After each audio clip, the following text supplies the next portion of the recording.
দুনিয়ার মানুষেরা শোনো, কোরআন যদিও তোমাদের নিকট আমি নাজিল করেছি, তবে এই কোরআনের হেফাজত করার দায়িত্ব আমি মালিকের কুদরতি হাতে নিয়ে নিলাম।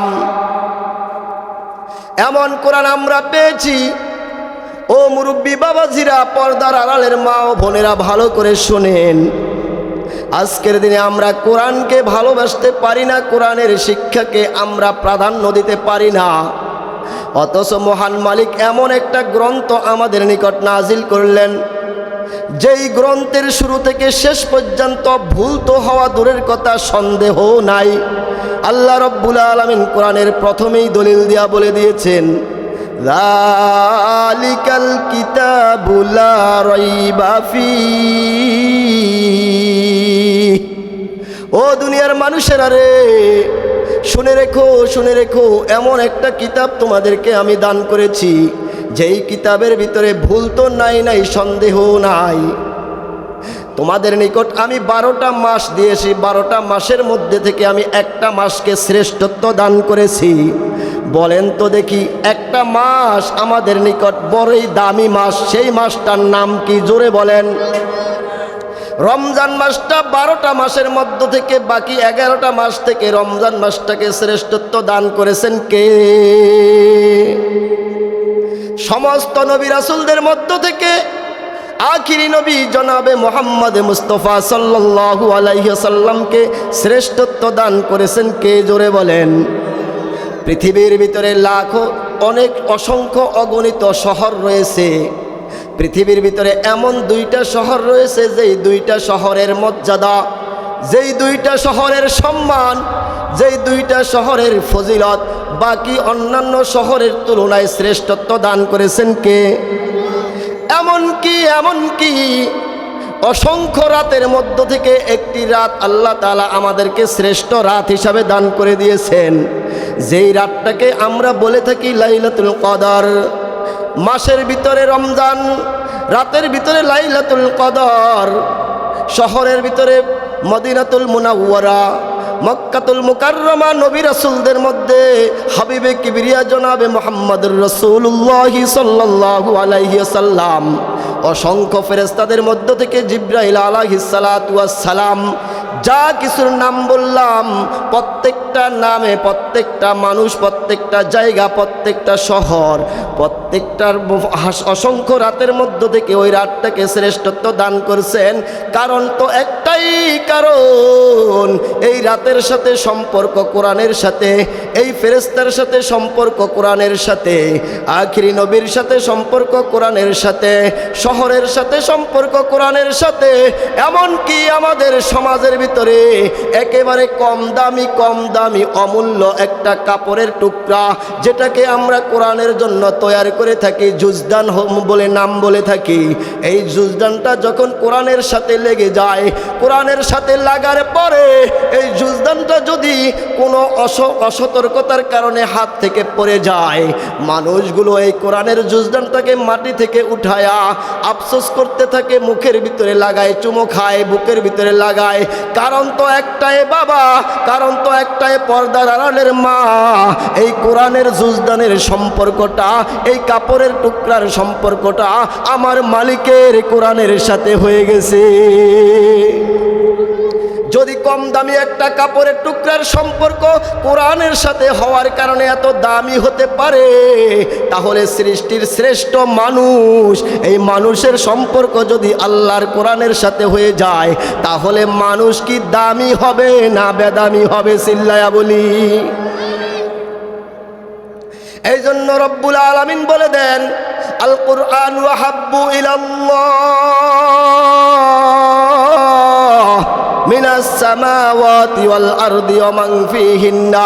ও দুনিয়ার মানুষেরা শুনে রাখো, শুনে রেখো, আমি কোরআনকে এতটা ভালোবাসি, যতটা ভালোবাসি না আসমান এবং জমিনের মধ্যে যত দামি দামি বস্তু থাকুক না কেন, ওগুলোকে আমি যারা পরিমাণও ভালোবাসি না। আমি সবচাইতে বেশি ভালোবাসি কোরআনকে। আর যে এই কোরআনকে ভালোবাসবে, যে এই কোরআনকে বুকে ধারণ করবে, যে কোরআনের কথাগুলো শ্রবণ করবে, করবে, যে এই কোরআনের শিক্ষাকে সে শিক্ষাকে অর্জন করবে, মহান মালিক বলেন আমিও ওই লোকগুলোকে ভালোবাসি। অথচ আজকে আমরা এই কোরআনকে ভালোবাসতে পারি না, কোরআনের ঘরগুলোকে আমরা ভালোবাসতে পারি না। কোরআনের ঘরগুলোকে আমাদের সমাজে জীর্ণ শীর্ণ অবস্থায়, কোরআনের ঘরের ভিতরে জানালার ভিতরে গ্রিল দরকার, আজকে আমরা গ্রিলের ব্যবস্থা করতে পারি না।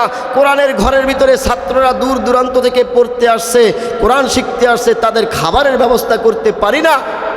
সূরাতুল ফুরকানের মধ্যে মহান রব্বুল আলামিন দুনিয়ার মানুষকে জানায়া দেয়, হাসরের মাঠে হাবিবে কিবরিয়া জনাবে মুহাম্মদ মুস্তাফা সাল্লাল্লাহু আলাইহি সাল্লাম উম্মতদের জন্য একটা মামলা দায়ের করবেন।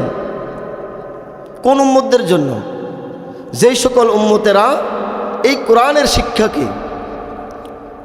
শিক্ষাকে দামি শিক্ষা হিসাবে গ্রহণ না করে, তাদের ব্যাপারে আমার নবী হাসরের মাঠে মামলা দায়ের করবেন। وقال الرسول يا ربي إن قوم اتخذوا هذا القرآن مهجورا। ওগো আমার মালিক, আমার কিছু সংখ্যক উম্মতেরা এই কোরআনের শিক্ষাকে অগ্রহণযোগ্য শিক্ষা হিসাবে জানতো, কোরআনের শিক্ষাকে তারা অপরিতিক্ত শিক্ষা মনে করত। আজকে আমি আমার ওই সকল উম্মতদের জন্য আপনার আদালতে মামলা দায়ের করলাম। বুঝে থাকলে বলেন তো দেখি, হাসরের মাঠে যেই নবীর সুপারিশ ছাড়া কোনো উম্মত জান্নাতে যেতে পারবে না, কোনো উম্মত জান্নাতে যাওয়ার আশাও করতে পারে না, সেই নবী যদি ওই সকল উম্মতদের ব্যাপারে মামলা দায়ের করে, ওই সকল উম্মতের এমন কোনো আমল আছে যে আমলের কারণে জান্নাতে যেতে পারবে? কখনো পারবো না। সম্মানিত উপস্থিতি, আজকে আমাদের সন্তানদেরকে এই কোরআনের শিক্ষায় শিক্ষিত করতে চাই না।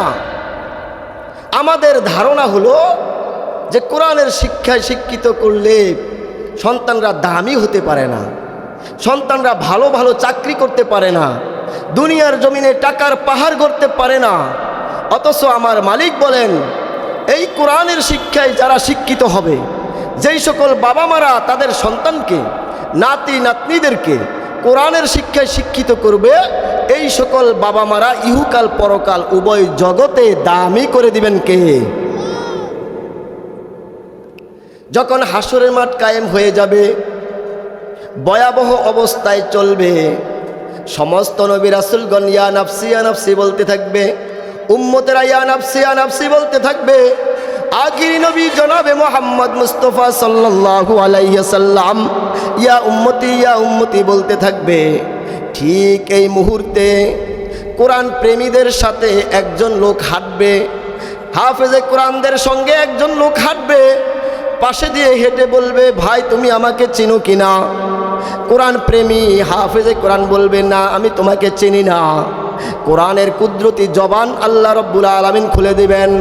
কোরআন বলবেন, আমি দুনিয়ার জমিনে তোমার সেই সঙ্গী, ওই সঙ্গী যে কোরআন নামক যেই কিতাবটা তুমি দুনিয়ার জমিনে শিখেছিলে, কোরআন নামক কিতাবটা শিখতে যায়া দিনের বেলা কতই না তৃষ্ণার্ত কাটাইছিলে, রাতের বেলা ঘুমন্তহীন কতই না রাত্র কাটাইছিলে। আজকে আমি তোমার সেই সঙ্গী, অতএব আমি তোমার সেই সঙ্গী, তোমাকে জান্নাতে পৌঁছানো ব্যতীত আমি তোমার থেকে চুল পরিমাণও পৃথক হব না। আল্লাহ রাব্বুল আলামিনের সামনে নিয়ে যাবেন, আল্লাহ রাব্বুল আলামিনের সামনে নিয়ে বলবেন, ওগো আল্লাহ, আমার এই সঙ্গীকে আপনি ইজ্জতের পোশাক, সম্মানের পোশাক পরিধান করিয়ে তাকে তার সম্মানকে বৃদ্ধি করিয়ে দিন। আল্লাহ রাব্বুল আলামিন তাকে সম্মানের মুকুট পরাইয়া দেওয়া হবে, তাকে সম্মানের অলংকার তার শরীরে পরিয়ে দেওয়া হবে। এরপরে মহান মালিক বলবেন, ইউকালু লিসাহিবিল কুরআন ইকরা ওয়ারতাকি ওয়ারাত্তিল ইকরা ওয়ারতাকি ওয়ারাত্তিল কামা কুনতা তুরাত্তিলু ফিদ দুনিয়া ফাইন্না মানজিলাকা ইনদা আখিরি আয়াতিন তাকরাউহা। মহান রব্বুল আলামিন সেদিন হাসরের মাঠে এমন ভয়াবহ অবস্থায় হাফেজে কোরআনদেরকে বলবেন, ও হাফেজে কোরআন, আজকের এই মুহূর্তে আমার সম্মুখে তোমরা কোরআন তেলাওয়াত করতে থাকো। যেভাবে দুনিয়ার জমিনে তারতিলের সাথে কোরআন তেলাওয়াত করেছিলে, কোরআন তেলাওয়াত করবে আর উপরের দিকে আরোহণ করবে। হাদিসের ভিতরে আসছে, পবিত্র কালামে মাজিদের ভিতরে শুরু থেকে শেষ পর্যন্ত ৬,৬৬৬টি আয়াত, অন্যান্য রায়াতে রয়েছে ৬,৬৩৬টি আয়াত।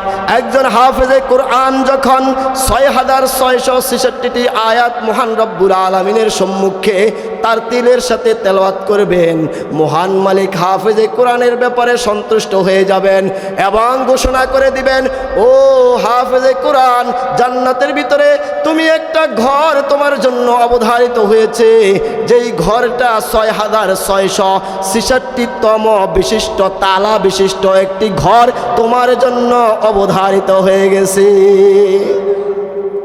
এই ঘটনা যখন আখিরি নবী জনাবে মুহাম্মদ মুস্তাফা সাল্লাল্লাহু আলাইহি ওয়াসাল্লাম সাহাবাদেরকে শুনাইলেন, সাহাবারা প্রশ্ন করেন, ইয়া রাসূলুল্লাহ, ইয়া হাবিবাল্লাহ, দুনিয়ার জমিনে যেই সকল বিল্ডিং রয়েছে, এক তালা থেকে আরেক তালার যেই ব্যবধান রয়েছে, আজ হাশরের মাঠে একজন জান্নাতীকে, একজন হাফেজে কোরআনকে যেই বিল্ডিং দেওয়া হবে, ৬,৬৬৬তম বিশিষ্ট একটি বিল্ডিং দান করা হবে। এই বিল্ডিংয়ের তালাগুলোর ভিতরে পার্থক্য কি এমনই হবে নাকি দুনিয়ার বিল্ডিংয়ের মতোই হবে? আল্লাহ রাসূল সাল্লাল্লাহু আলাইহি ওয়াসাল্লাম জানায়া দেন, তাবাকাতুল ইমারা বাইনাস সামাই ওয়াল আরদি। ও সাহাবারা, ও দুনিয়ার উম্মতেরা, শুনে রাখো, পবিত্র কালামে মাজিদের ভিতরে আল্লাহ রাব্বুল আলামিন যে ঘোষণা দিয়েছেন তা হলো, একজন হাফেজে কোরআনকে যে জান্নাত দেওয়া হবে, ৬,৬৬৬তম বিশিষ্ট একটা বিল্ডিং দেওয়া হবে। এই বিল্ডিংয়ের একতলা থেকে আরেক তালার দূরত্ব হবে জমিন থেকে আসমান পর্যন্ত যতটা দূরত্ব। হাফেজে কোরআনকে যখন জান্নাতের ভিতরে এই ঘরকে দান করে দেওয়া হবে, ঘোষণা হবে, হাফেজে কোরআন বলবে, আল্লাহ, আপনার এই জান্নাত পেয়ে আমি খুশি নয়। আল্লাহ বলবেন, হাফেজে কোরআন, কারণ কি তুমি খুশি নয় কেন? আর কি নাজ নেয়ামত তোমার প্রয়োজন আমাকে বলো। তখন হাফেজে কোরআন বলবেন, মালিক, দুনিয়ার জমিনে তোমার রসুলের হাদিস থেকে শুনেছি তুমি একজন হাফেজে কোরআনকে সুপারিশ করার অনুমতি দিবে, যেই সুপারিশ করার কারণে হাফেজে কোরআনের যত আত্মীয় স্বজন রয়েছে, 10 জন আত্মীয় স্বজন যারা তাদের নাফরমানি করার কারণে জাহান্নামে তাদের নাম লেখা হয়ে গেছে, ওয়াজিব হয়ে গেছে, এরকম জাহান্নামের ভিতরে চলে যাওয়ার ওয়াজিব হয়ে গেছে, এরকম 10 জন জাহান্নামীর ব্যাপারে সুপারিশ করার আপনি অনুমতি দিবেন। আপনার রসুলের হাদিসের মাধ্যমে জেনেছি, ও মালিক, আপনি আপনার সেই হাবিবের হাদিস মোতাবেক আজকে আপনার থেকে সেই অনুমতি চাচ্ছে। মান করা আল কুরআন ফাস্তাজহারাহু ফাহাল্লা হালালাহু ওয়া হারামা হারামাহু আদখালাহুল্লাহুল জান্নাহ। আপনার নবী বলেছেন, যে কোরআনকে মুখস্থ করলো, কোরআনের ভিতরে হালালকে হালাল জেনে, হারামকে হারাম জেনে আমল করে জীবন কাটাইলো, ওয়া শাফাহু ফি আশরাতিন মিন আহলি বাইতিহি কুল্লুহুম কদ ওয়াজাবাত লাহুন নার। ওগো মালিক, আমি আপনার সেই কোরআন শিখেছি, কোরআন শিখতে যায়া অনেকের সহযোগিতা পেয়েছি। সর্বপ্রথম আমার মায়ের সহযোগিতা পেয়েছি, আমার বাবার সহযোগিতা পেয়েছি, আমার দাদা দাদুর সহযোগিতা পেয়েছি। ওগো মালিক, আমার নানা নানুর সহযোগিতা পেয়েছি, সমাজের অনেক মুরব্বিয়ান ইকরামদের সহযোগিতা পেয়েছি। ওগো মাওলা, আমার মা, আমার বাবা, আমার দাদা দাদু, আমার অমুক আত্মীয় স্বজন নাফরমানি করার কারণে জাহান্নামের আগুনে জ্বলে। আমি আমার মাকে ছাড়া জান্নাতে যেতে চাই না, আমি আমার বাবাকে ছাড়া জান্নাতে যেতে চাই না, আমি আমার দাদা দাদুকে ছাড়া জান্নাতে যেতে চাই না, আমি আমার নানা নানুকে ছাড়া জান্নাতে যেতে চাই না। আমি যাদের থেকে ন্যূনতম সহযোগিতা পেয়ে আপনার কালাম শিখেছি, আজকে আমি তাদেরকে ছাড়া জান্নাতে যেতে চাই না। মহান মালিক ঘোষণা দিবেন, ও হাফেজে কোরআন, আমার হাবিব যা বলেছে তাই সত্য, তুমি যা শুনেছো তাই সত্য। আমি মালিকের কুদরতি কলমে যা লিপিবদ্ধ করা হয় তা কখনো মুছা হয় না। ও হাফেজে কোরআন, কোথায় তোমার মা, কোথায় তোমার বাবা, কোথায় তোমার আত্মীয় স্বজন, কোথায় তোমার দাদা দাদু, খুঁজে খুঁজে বের করে তাদেরকে জান্নাতে নিয়ে যাও। অথচ আজকের এই দিনে আমাদের মা বোনেরা সন্তানদেরকে কোরআন শিখাইতে রাজি না। কোরআন শিখাইতে কি না রাজি না, সহি করে কোরআন শিখাইতে রাজি না। কোরআন শিক্ষা করা প্রত্যেকটা নরনারীর জন্য কি বলেন তো, জোরে বলেন, কি ফরজ। আচ্ছা, আপনারা নিজেদেরকে নিজেরা প্রশ্ন করে বলেন, নামাজ ফরজ, পিতামাতার খেদমত করা ফরজ, তারপরে দিয়ে হারামকে হারাম জেনে হারামকে বর্জন করা ফরজ, হালালকে হালাল মেনে হালালকে অর্জন করা ফরজ। এই নামাজের ফরজ, বাবা মার খেদমত ফরজ, হারাম হালাল এগুলোকে জেনে অর্জন বর্জন করা ফরজ, ঠিক কোরআনকে শিক্ষা করাও ফরজ সহি করে। এর ভিতরে কি ন্যূনতম বিন্দু পরিমাণ কোনো পার্থক্য আছে? যদি নাই থেকে থাকে, বলেন তো আপনার ঘরে যদি 5 জন সদস্য থাকে, কতজন সহি করে কোরআন শিখছে? শিখেছে? শিখে নাই। কি জবাব দিবেন? ও মুরব্বীরা, পর্দার আড়ালের মা ও বোনেরা, ভালো করে শ্রবণ করুন। আল্লাহর রাসূল সাল্লাল্লাহু আলাইহি ওয়াসাল্লাম বলেন, ইন্নাল্লাযী লাইসা ফী জাওফিহি শাইউম মিনাল কুরআনি কাল বাইতিল খারব। ও উম্মতেরা শোনো, দুনিয়াতে অহংকার অহমিকার সাথে চলাফেরা করো, কোরআনকে শিখো না, কোরআনের কথাও শোনো না, কোরআনওয়ালাদেরকেও ভালোবাসো না, কোরআনের ঘরকেও ভালোবাসো না। অথচ আমার রাসূল বলেন, ইন্নাল্লাযী লাইসা ফী জাওফিহি শাইউম মিনাল কুরআনি কাল বাইতিল খারব। যেই ব্যক্তির ভিতরে যেই ব্যক্তির অন্তরের ভিতরে, যেই ব্যক্তির সিনার ভিতরে কোরআন থাকবে না, যেই ব্যক্তির সিনার ভিতরে কোরআনের ভালোবাসা থাকবে না, যেই ব্যক্তির কোরআনের সিনার ভিতরে কোরআনের আজমত থাকবে না, আমার রাসূল বলেন ওই ব্যক্তির সিনা হলো বিরান ভূমির মতো।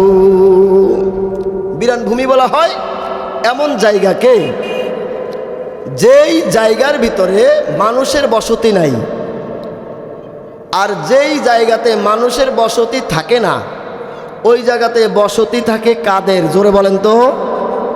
শয়তানের না? খবিশ জিন্নাতের, ইবলিশ শয়তানেরই তো বসতি থাকে ওই বিরান ভূমিতে। রসুলের হাদিস কি চুল পরিমাণ ভুল হওয়া সম্ভব? আরে জোরে বলেন না কেন? রসুল বলছেন, যেই সিনার ভিতরে কোরআন নাই, কোরআনের ভালোবাসা নাই, কোরআনের আলো নাই, কোরআনওয়ালাদেরকে ভালোবাসতে জানে না, যে সিনার ভিতরে কোরআনের মোহাব্বত নাই, ওই সিনাটা হলো বিরান ভূমির ন্যায়, তথা যেই জায়গাতে ইবলিশের জায়গা হয়। তো যেই সিনার ভিতরে ইবলিশের জায়গা হয়, ওই সিনা থেকে, ওই দেহ থেকে, ওই জবান থেকে কখনোই কি ভালো কিছুর আশা করা যায়? আল্লাহ রাসূল সাল্লাল্লাহু আলাইহি ওয়াসাল্লাম অন্য একটা হাদিসে বলেন, আল কুরআনু শাফিউম মুশাফফা ওয়া মাহিল্লুম মুসাদ্দাক, মান জাআলাহু আমামাহু কাদাহু ইলাল জান্নাহ ওয়া মান জাআলাহু খালফা যাহরিহি সাকাতাহু ইলান নার। আমার নবী বলেন, ওরে উম্মতেরা শোনো, যদি কোরআনকে ভালোবাসতে পারো, কোরআনের মজলিসে যাইয়া যাইয়া সময় কাটাইতে পারো, কোরআনওয়ালাদেরকে ভালোবাসতে পারো, কোরআন যেভাবে বলেছে সেভাবে জীবন যাপন করতে পারো, কোরআন বলেছে সুদ ছেড়ে দিতে সুদ ছেড়ে দিয়ে জীবন কাটাইতে পারো, কোরআন বলেছে ঘুষ ছেড়ে দিতে ঘুষ ছেড়ে দিয়ে জীবন কাটাইতে পারো, কোরআন বলেছে নামাজ কায়েম করার জন্য নামাজ কায়েম করতে যদি পারো, কোরআন বলেছে জাকাত দেওয়ার জন্য জাকাত দিয়ে যদি জীবনটাকে কাটাইতে পারো, তাহলে তোমার জন্য আল কুরআনু শাফিউম মুশাফফা, তোমার জন্য কোরআনটা এমন হবে, এমন সুপারিশকারী হবে, যে সুপারিশ করলে আল্লাহ রাব্বুল আলামিন ওই সুপারিশকে গ্রহণ করে নেবেন। আল কুরআনু শাফিউম মুশাফফা ওয়া মাহিল্লুম মুসাদ্দাক, মান জাআলাহু আমামাহু কাদাহু ইলাল জান্নাহ।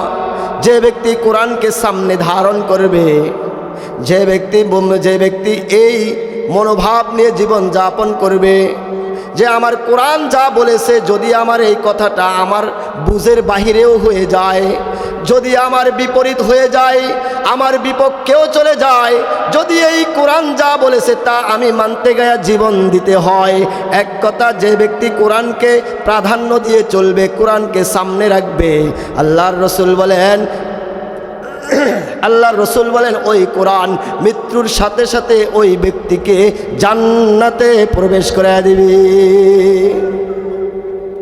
আর যে ব্যক্তি ওমান জালাহু খালফা যহরিহি সাকাতাহু ইলান নার, যে ব্যক্তি কোরআনকে ভালোবাসবে না, কোরআনের কথা অনুযায়ী চলবে না, কোরআন হাদিসের অনুযায়ী চলবে না, কোরআনের সাথে দুশ্মনী করবে, কোরআন ওয়ালাদের সাথে দুশ্মনী করবে। সমাজের ভিতরে এমন কিছু লোক আসেনিও কোরআন ওয়ালাদেরকে ভালোবাসে না। কোরআন ওয়ালারা কথা বললে, অর্থাৎ হাফেজেরা আলেমরা কথা বললে তাদের কাছে ভাল লাগে না, তারা তাদের মন মতো চলে। দুনিয়াটা কি মন মতন চলার জায়গা? দুনিয়াটা মন মতো চলার জায়গা না।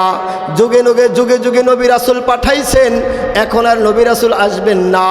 নবী রাসূলদের ওয়ারিসরা পৃথিবীতে আছে, থাকবে, কিয়ামত পর্যন্ত থাকবে। আমার রাসূল বলেছেন, যারা আমার ওয়ারিসদের সাথে ভালোবাসার পূর্ণ কথা বলবে, যারা যুগের ওলামা ইকরামদের সাথে ভালোবাসা যুগমাপূর্ণ কথা বলবে, যুগের ওলামা ইকরামদের হাতে হাত মুসাফা করবে, যুগের ওলামা ইকরামদের সাথে পরামর্শ করে জীবন যাপন করবে, যুগের ওলামা ইকরামদের সাথে হাত মুসাফা করবে, সালাম করবে, মুআনাকা করবে। আমার রাসূল বলেন, কেমন যেন আমার ওই উম্মতেরা সরাসরি আমি নবীর সাথে মুআনাকা করছে। অথচ আজকের এই দিনের আমাদের অনেক বুদ্ধিজীবীরা, সমাজের পণ্ডিতেরা ওলামা ইকরামদেরকে কোনো মানুষই হিসাব করে না। কোরআনের শিক্ষা তো দূরের কথা, আলেমরা যদি বলে যে ভাই কোরআনে এটা বলছে, এটা করো না, এটা করো, শুনতে রাজি না। তো তুমি সুদের ওয়াজ করছো, তোমার চাকরি আজকেই শেষ। ঘুষের ওয়াজ করছো, তোমার চাকরি আজকেই শেষ। সমাজের ভিতরে মদখোর, জিনাখোর আছে কিনা নাই? ওলামা ইকরাম যদি মদখোর আর জিনাখোরের ব্যাপারে পদক্ষেপ নেই, দেখবেন পরের দিন তার গর্দান জমিনে, ঠিক না বা ঠিক? অথচ আমার নবী বলেন, ওমান জালাহু খালফা যহরিহি সাকাতাহু ইলান নার। ও উম্মতেরা শোনো শোনো, যদি কোরআনকে তোমরা পিছনে ফেলে দিয়ে সামনে অগ্রসর হও, যদি কোরআন ওয়ালাদেরকে তোমরা পরিত্যক্ত মনে করো, যদি কোরআনের শিক্ষাকে তোমরা পরিত্যক্ত মনে করো, কোরআনকে ভালোবাসতে না পারো, তাহলে এই কোরআন কিয়ামতের ময়দানে তোমার ঘাড় ধরে জাহান্নামে তলদেশে পাঠায়া দিবে। এমন কোরআনকে ভালো না বেশে আমাদের জীবন যাপন করা কি ঠিক হবে? হবে? সম্মানিত উপস্থিতি, পর্দার আড়ালের মা ও বোনেরা, আপনার একটা সন্তান যদি আলেম হতে পারে, একটা সন্তান যদি হাফেজে কোরআন হতে পারে, আমার নবী বলেন আপনি শুধু দুনিয়ার জমিনে শ্রেষ্ঠ নয়, আপনি যখন মৃত্যুবরণ করে কবরে চলে যাবেন, কবর থেকে শুরু করে হাসর, মিজান, ফুলসিরাত, জান্নাতে পৌঁছা পর্যন্ত আপনার এই হাফেজে কোরআন, আপনার এই আলেম ছেলের সহযোগিতা আল্লাহ রব্বুল আলামিন আপনার জন্য দান করে দিবেন। আল্লাহ রাসূল সাল্লাল্লাহু আলাইহি ওয়াসাল্লাম বলেন, ইযা মাতাল ইনসান ইনকাতা আনহু আমালুহু সাদাকাতিন জারিয়া আও ইলমিন ইউনতাফাউ বি আও ওয়ালাদিন সালিহুন ইয়াদউ লা। ও দুনিয়ার উম্মতেরা শোনো, মানুষ যখন দুনিয়ার জমিন থেকে মৃত্যুবরণ করে কবরে চলে যায়, মানুষের সমস্ত আমলগুলো বন্ধ হয়ে যায়, একমাত্র 3টা আমল জারি থাকে। প্রথম নম্বর আমল হলো সদকায়ে জারিয়া। যদি আপনি আপনার জীবদ্দশায় সদকায়ে জারিয়া করে যেতে পারেন, আমার নবী বলেন আপনি কবরে শুয়া শুয়া কিয়ামত পর্যন্ত এর আমল ভোগ করতে থাকবেন। সদকায়ে জারিয়ার সংজ্ঞা যদি আমি বলি, সদকায়ে জারিয়া কাকে বলা হয়? আমরা জানি সদকায়ে জারিয়া বলা হয় বিভিন্ন কূপ খনন করা, রাস্তা তৈরি করে দেওয়া, পানির কল নির্মাণ করা, মাদ্রাসা তৈরি করা, মসজিদ তৈরি করা, এগুলোই তো সদকায়ে জারিয়া। বাংলাদেশের একজন প্রখ্যাত আলেম, মুফাসসিরে কোরআন, আমাদের অনেকেরই চিনা মুস্তাকিন নবী দামাত বারাকাতুহু আলিয়া, হুজুরে এই সদকায়ে জারিয়ার একটা উদাহরণ দিয়েছেন এভাবে, আমার কাছে খুব ভালো লেগেছে। উদাহরণটা কি আমি বলবো? হুজুরে বলেন যে এক ঘরের দুই ভাই বাজার থেকে আসার সময় এক ভাই তার সন্তানদের জন্য নিয়ে আসছেন পাকা আম। কি আম? আম। আম আম চেনেননি? পাকা আম নিয়ে আসলেন। আর এক ভাই নিয়ে আসছেন আমের চারা, অর্থাৎ ছোট্ট আমের গাছ। এখন যেই ভাই তার সন্তানদের জন্য পাকা আম নিয়ে আসলেন, তার সন্তানরা আম খাইলো, মজা পাইলো, রাতের বেলা ঘুমায়া গেল। আর যেই ভাই তার সন্তানদের জন্য আমের বাচ্চা চারা নিয়ে আসলেন, সন্তানদের মুখে হাসি নেই, কারণ আমের চারা তো আর এখন খাওয়া যাবে না। খাওয়া যাবে? তখন বাবা সন্তানদেরকে, এই কথা বলো কেন?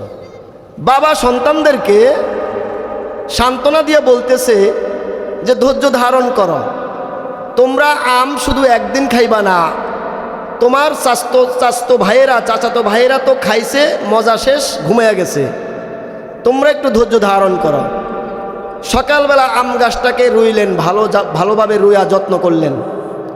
কয়েক মাস বছর ফের ফাড়ি দেওয়ার পরে আল্লাহ তাআলার হুকুমে ওই আম গাছে অসংখ্য কিছু আম ধরল। এই আমগুলো পাকার পরে নিজেদের সন্তানদের জন্য যথেষ্ট পরিমাণ রাখলেন, আত্মীয় স্বজনদের বাসায় পাঠাইলেন, অসংখ্য আত্মীয় স্বজনদের বাসায় পাঠাইলেন।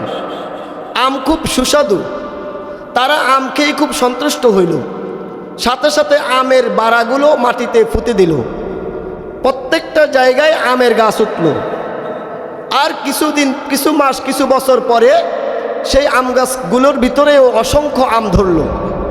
এইভাবে তারাও আবার এই আমগুলো পাকার পরে বিভিন্ন জায়গায় পাঠাইলেন হাদিয়া হিসাবে। তারাও খাইয়া মজা পাইয়া আমের চারা রোপণ করলেন, আমের বিচিটাকে মাটিতে রোপণ করলেন, গাছ হইল। আচ্ছা বলেন তো, এই গাছ যতদিন থাকবে ততদিন গাছের ভিতরে আম ধরবে কিনা? ধরবে কিনা? এই জন্য মুস্তাকিন নবী দামাত বারাকাতুহু আলিয়া বলেন, সদকা তো অনেক ধরনের।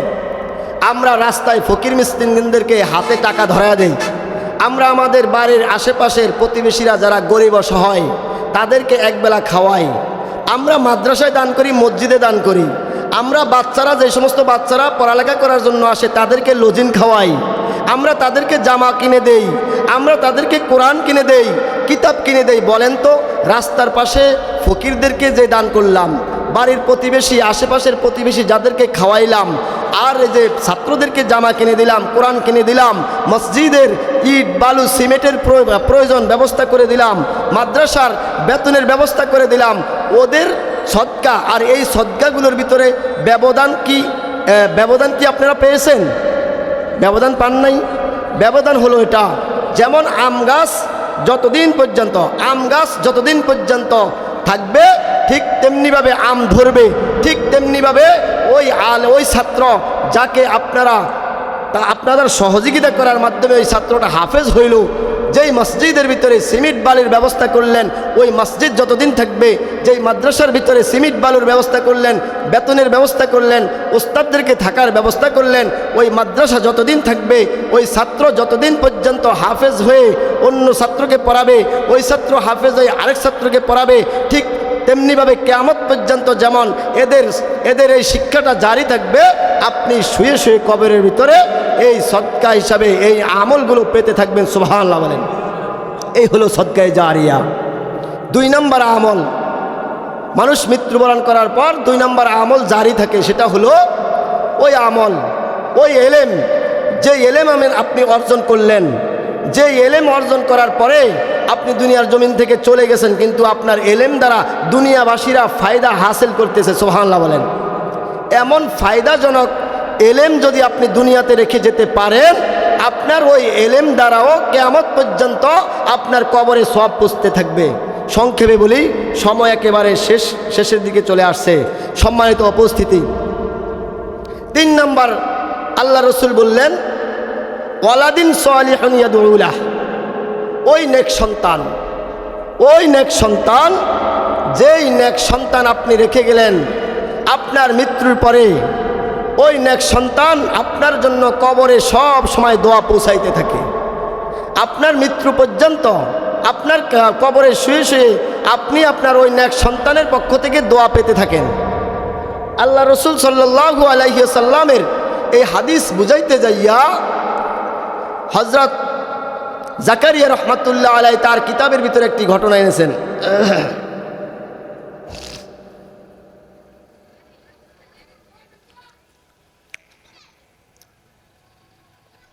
এক আল্লাহর ওলি রাস্তা দিয়ে হেঁটে যাচ্ছেন, তার সামনে একটা বড় কবরস্থান পড়ল। দাঁড়ায়া দাঁড়ায়া কবরস্থানের পাশে দাঁড়ায়া দাঁড়ায়া সূরা ফাতিহা, ইখলাস, সূরা ইয়াসিন তেলাওয়াত করে কবরবাসীদের জন্য কিছু সওয়াব ওয়াকফ করে দিলেন, দোয়া করে দিলেন, কবরবাসীর নাজাতের জন্য দোয়া করে দিলেন। আল্লাহর বান্দা দুনিয়ার জমিনে এই কবরবাসীদের জন্য দোয়া করার পরে আল্লাহর বান্দা বাড়িতে গেলেন, রাতের বেলা নামাজ পড়ে ঘুমায়া গেলেন। ঘুমের ভিতরে স্বপ্ন যুগে দেখেন ওই আল্লাহর বান্দা ঘরে নাই। আল্লাহর বান্দা কবরের ভিতরে প্রবেশ করলেন, ওই কবরস্থানের ভিতরে প্রবেশ করলেন, কিন্তু এখন আর ওই কবরস্থানের ভিতরে কোনো কবরস্থান দেখা যায় না। পুরা কবরস্থানটা আলোকে আলোকোজ্জ্বল, পুরা কবরস্থানটা একটা শহরে পরিণত হয়ে গেছে। আল্লাহর বান্দা ধীরে ধীরে সামনে যাইতে শুরু করলেন।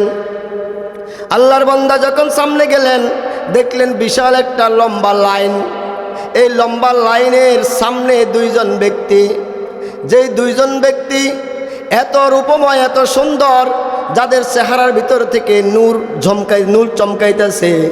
আল্লাহর বান্দা প্রশ্ন করলেন, ভাই এটা তো একটা কবরস্থান, আপনারা কারা? এখন এটা কবরস্থান কেন নাই?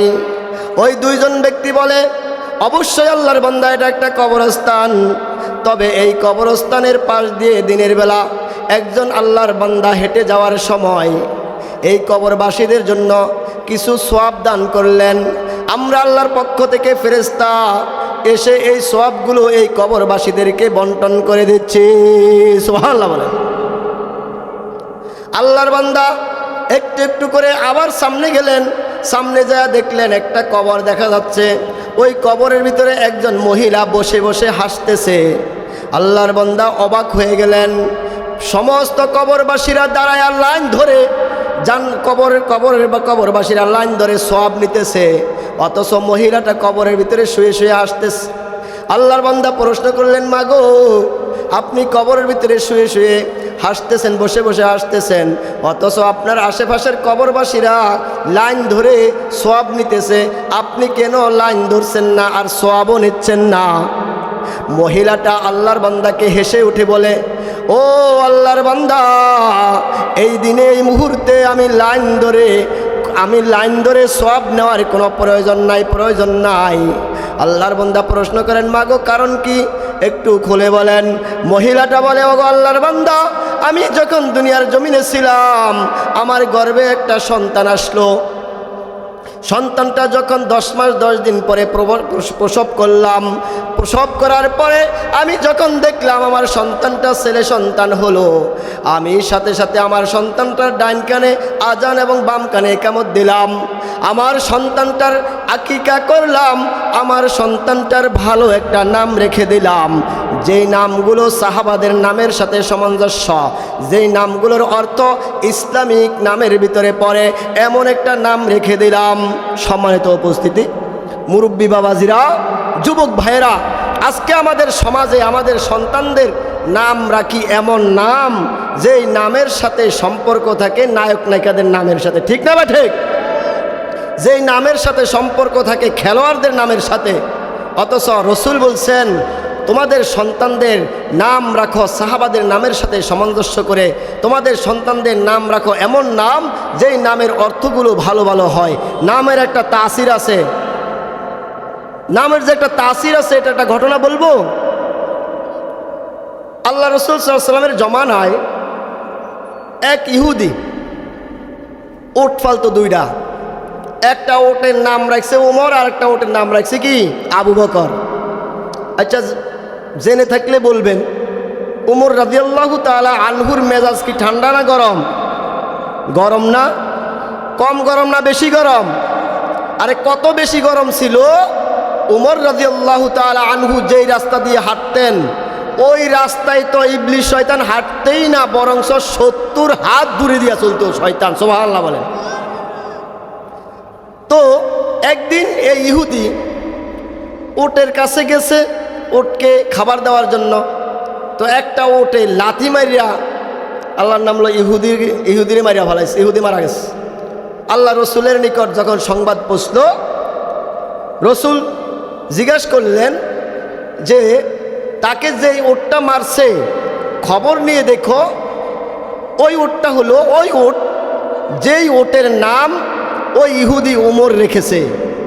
অর্থাৎ ওমরের মেজাজ গরম, আর ওমরের নামের তাসির উটের ভিতরে গেছে। এই জন্য সম্মানিত উপস্থিতি, আমাদের সন্তানদের নাম রাখবো আমরা ইসলামিক নাম। কিসের নাম? সাহাবাদের নাম, নবী রাসূলদের নাম। তখন যে আমাদের সন্তানদের ভিতরে তাদের তাসির আল্লাহ তাআলা দান করবেন। সুবহানাল্লাহ বলি। সম্মানিত উপস্থিতি, পর্দার আড়ালের মা ও বোনেরা, মহিলাটা আল্লাহর বান্দাকে বলে, আমার সন্তানটার ভালো একটা নাম রেখে দিলাম, আমার সন্তানটার আকিকা করাইলাম। আমার সন্তানটা যখন মাকে মা বলতে শিখলো, বাবাকে বাবা বলতে শিখলো, আমার সন্তানটাকে আমি দুনিয়াবি কোনো কথা শিখাই নাই। সর্বপ্রথম আমি আমার সন্তানকে তাওহীদে কালিমাতুল্লাহ লা ইলাহা ইল্লাল্লাহ এই শব্দগুলো শিখাইলাম। আমার সন্তানটা যখন হাঁটা শুরু করলো, এক একটা করে কাজ দেওয়া শুরু করলো, আমি আমার সন্তানটাকে আমার সমাজের মাদ্রাসায় ভর্তি করে দিলাম। আমার সন্তানটা মাদ্রাসায় গিয়া আমার সন্তানটা আউযু বিসমিল্লাহ থেকে শুরু করে যখন শুরু করলো, আমার সন্তানটা আউযু বিসমিল্লাহ থেকে শুরু করে কোরআনের মাজিদের সবক নিল। কোরআন মাজিদের সবক নেওয়ার পরে, কোরআন মাজিদ পুরোটা পড়ার পরে কোরআন মাজিদের হেফজ সবক নিল। এমন মুহূর্তে মহান মালিকের পক্ষ থেকে আমার নিকট নোটিশ জারি হয়ে গেল। আমার নিকট নোটিশ জারি হয়ে গেল। আল্লাহ রাব্বুল আলামিন নোটিশ জারি করে দিলেন, আমি আমার পৃথিবীতে থাকার মতো সুযোগ নেই। আমি দুনিয়ার জমিন থেকে বিদায় নিয়ে কবরে চলে আসলাম। ওগো আল্লাহর ওলি, আমার এই সন্তান কোরআনের শিক্ষা থেকে বঞ্চিত হয় নাই। আমার সন্তান ফজরের নামাজ পড়ে, ফজরের নামাজের পরে আমার সন্তান সূরা ইয়াসিন তেলাওয়াত করে।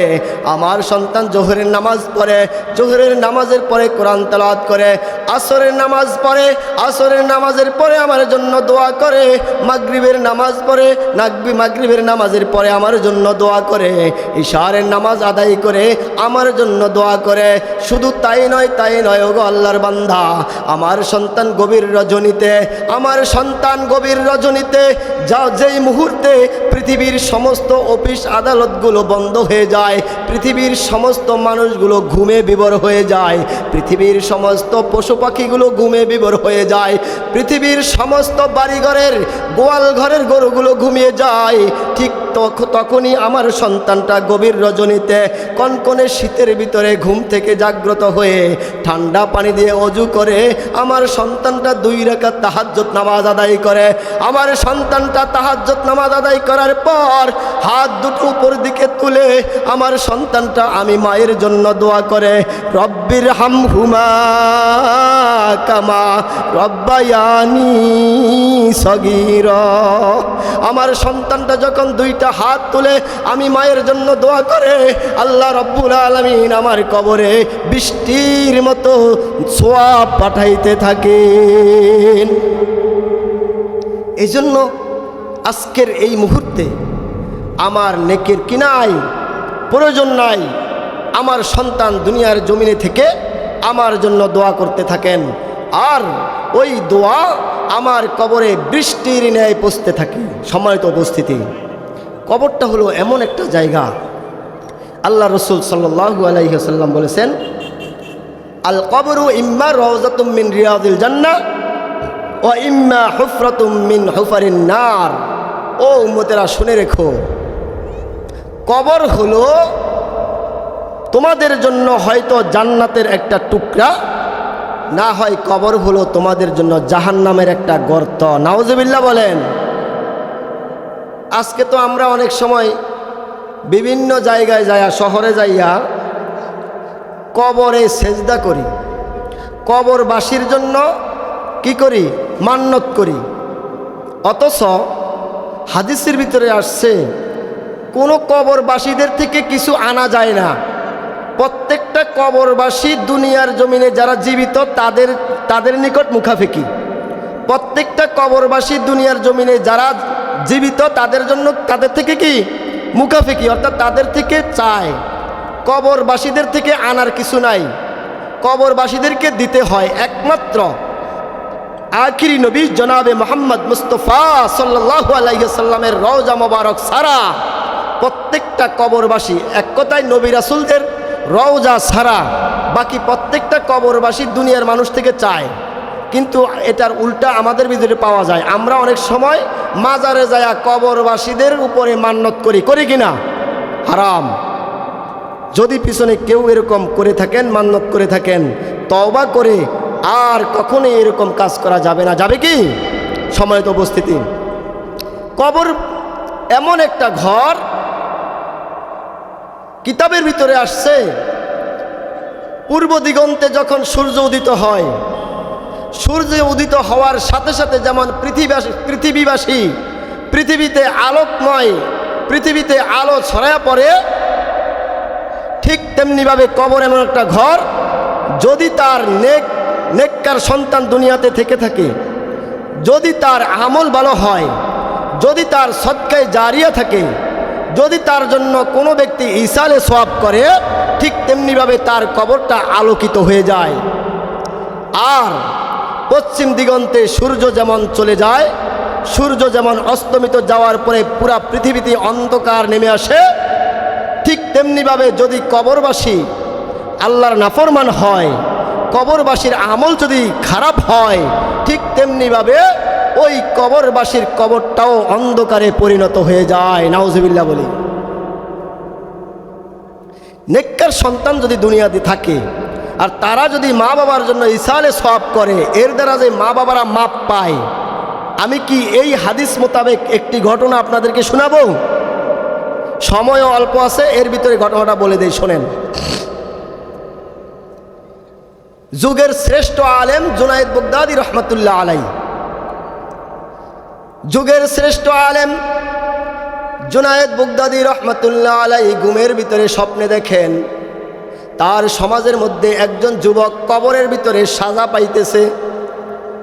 এমন সাজা পাইতেছে, তার চেহারাটা কুৎসিত অবস্থায়, তার চেহারার ভিতরে দেখার মতো কোনো জায়গা নাই।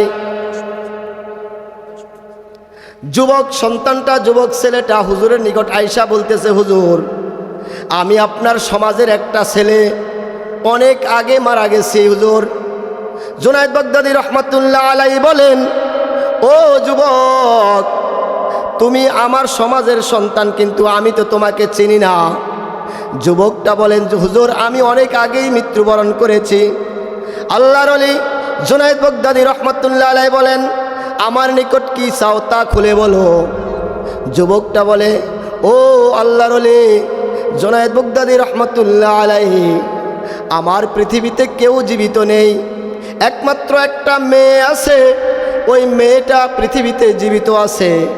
আপনি যায় আমার মেয়েটার নিকট আমার এই দুরবস্থার কথা জানাইবেন। আমি যে কবরের ভিতরে কষ্ট পাচ্ছি, যে কবরের ভিতরে সাজা পাইতেছি, আমার এই ঘটনাটা আপনি আমার মেয়ের নিকট বলবেন। আমার মেয়েকে বলবেন আমার জন্য কিছু ইসালে সওয়াব করার জন্য। আল্লাহ বলেছেন, ইসালে সওয়াব যদি করে তাহলে ওই ইসালে সওয়াবের উসিলায় আল্লাহ আমার কবরের আযাব মাফ করে দিবেন। জুনায়েদ বাগদাদী রহমতুল্লাহ আলাইহি ওই যুবকের মেয়ের খোঁজ খবর নিলেন, ওই যুবকের মেয়ের ঠিকানা নিলেন। দিনের বেলায় যুবকের মেয়ের খোঁজ নেওয়ার জন্য বাড়ি থেকে বের হলেন। সমাজের ভিতরে মানুষকে জিজ্ঞাসা করে, ও ভাই, অমুক নামের মেয়েটা কোন জায়গায় থাকে?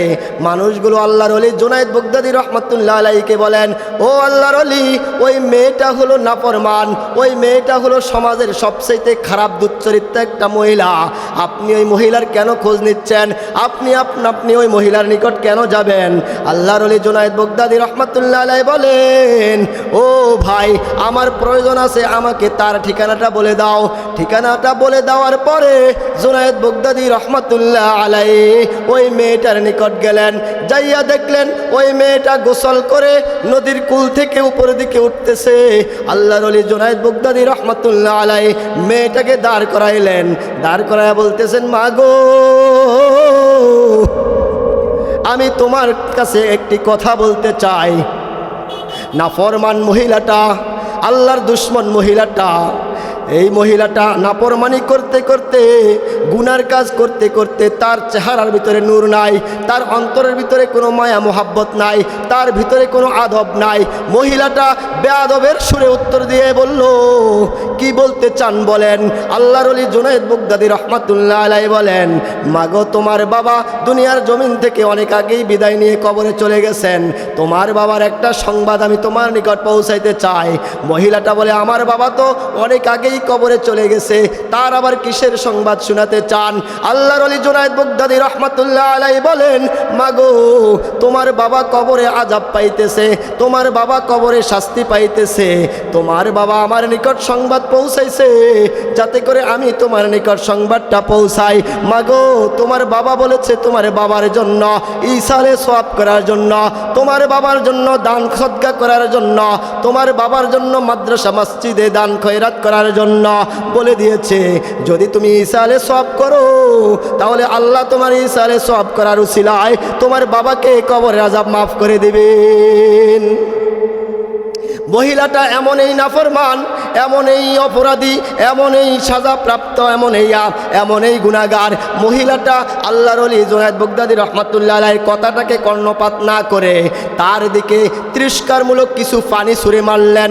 পানিগুলো ছুঁড়ে মারার পরে কিছু পানি জমিনে পড়লো, কিছু পানি আল্লাহর ওলি জুনায়েদ বাগদাদী রহমাতুল্লাহ আলাইহির শরীরের ভিতরে পড়লো।